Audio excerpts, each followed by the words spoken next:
I never stopped expressing myself, and my son never really stopped expressing himself, but we chose where to do it, if Yeah. Mm, or how mm, to do it. mm. Then I would allow myself that time. I would still have that cry, but just not in public. Yeah, yeah. Mm, I mean, being brought up in Iran, you're not encouraged to show any kind of emotion really as a woman.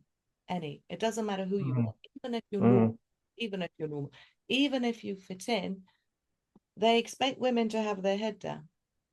Right? mm, Like we could be walking down the street and there'd be boys whistling at us, right? Just my friend and I.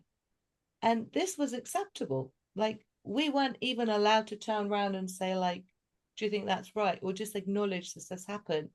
So mm, we would just carry on and we couldn't even respond or react at all. Like mm, you almost have to pretend it's not happening. Like, can you imagine someone like me who wants everyone to know how I feel have to get to that position where I'm going, ignore that, ignore that, ignore that. I'm having to tell myself it doesn't matter right now. Like it's not happening. mm.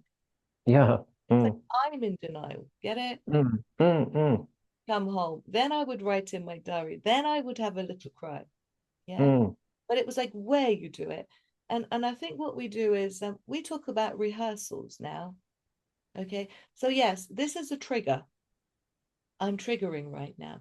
They're talking to me against my uniqueness. They're talking to me disrespectfully. And you couldn't do that here in England, right? You might get mm, a with that. However, in Iran, this for some crazy reason seems to be accepted, right? mm, And so all women have learned to do this, to go, mm, they can't get a girl or whatever it is, so they're frustrated. So this is, whatever. Yeah.